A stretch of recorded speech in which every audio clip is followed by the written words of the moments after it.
Hello mga ka-RJ. Welcome to RJ Farm. Ito na mga berry trees natin. Mga puni after 2 weeks. Ito na sila. Meron na sila mga bag. Yan o. May dahon na after 2 weeks lang yan. May mga bunga na. Look at that. Oh, ang ganda, diba? Maganda talaga yung pag-pruning natin na matanggal yung dahon. Mabilis ang pagkatubo ng mga dahon niya paglabas. May may caterpillar. Hello, caterpillar. Maninira ka ng dahon. Ha? Ayan, Daddy. Yun mo. Ay, ano yan yung ate? Higad. Hindi siya sa caterpillar. Higad pala, hindi caterpillar. Maliit lang. Makati yan. Yan. Ito yung mga napunin natin after 2 weeks. Naglalabas na sila ng mga bunga. Tignan nyo, guys. Ito din sa Illinois. Tignan nyo, marami siyang balahibo. Ganyan siya pag namunga ng mga fruits. Ito naman, paspat pa lang siya. Ayan o, yung mga dahon. After 2 weeks. Ito, guys. Tignan niyo to. Ayan, katulad din nila after 2 weeks. Ito pala yung mga nauna na pruning lang. Tinas lang pruning sa baba yung mga dahon. Namunga na siya. Kasi yung mga first time mamunga.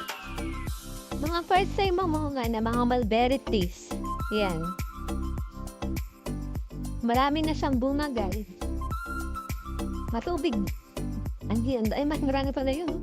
Ayun, nilipad ng mga hangin. Nilipad ng hangin.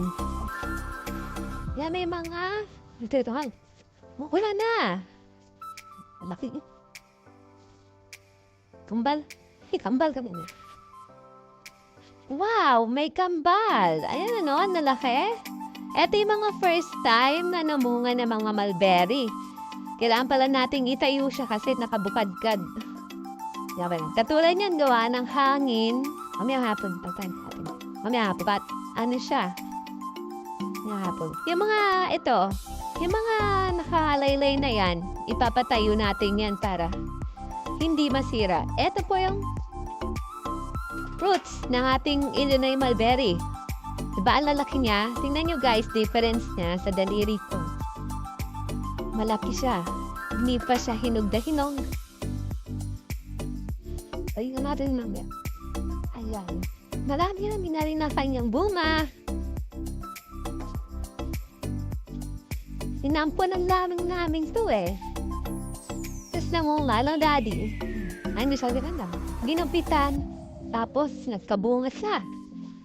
Ayan, guys, Yan, Dami. Yan, mga Illinois mulberries natin. Maganda rin na inaabona siya para maganda yung pagtatubo. Daddy.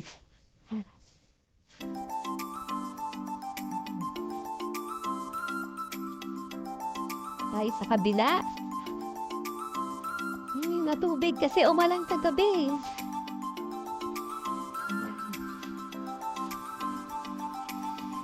Tayo dito.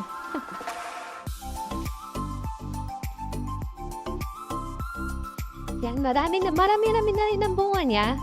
Pwede na yan eh. So, ang problema lang natin yung may naninira, katulad yan. May mga higad. Hindi mo kumakain na niya. Kumakain ng dahon. Ayan, Jake. Ito, guys, tinan nyo. Ayun, bumakain sila ng dahon, kaya tatanggalin natin yan. Kasi nagkokos siya ng pagkasira. Kumakain ng mga dahon ng mulberry. Ayan, nauubos, guys. Tingnan nyo. Yan, nauubos. Dahil sa mga kumakain na higad. Hindi naman sa caterpillar. Higad. Makati yun. Yan. Yan, guys. Yan, nalaki pala. Malalaki na sila agad. So, first time nila mamunga. Yan, first time itong mga to. Ito yung huling na ilagay natin. Last batch. Sa susunod, magdadagdag pa tayo ng mga mulberry feet.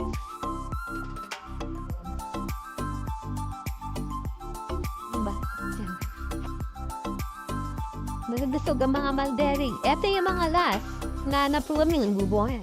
Ito, maraming nagbubunga ito, yung mga mature trees. Marami sila magbunga.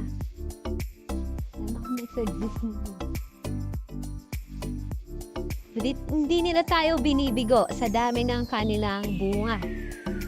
So, maraming buds. So, guys, yan tawag dyan, buds. Yan para mga namamagang brown. Nalabas sila na ganyan. Buds yan. Tapos dahon yan, pagkalabas niya. Tulad niya, no? Nalabas na yung dahon niya. Tsaka yung bunga. Katulad nito, ayan, no? May bunga na agad. Saan ka pa? Abono lang po yan. Nilalagyan ng abono. Abono para maging healthy. Mulberry. Alright, guys.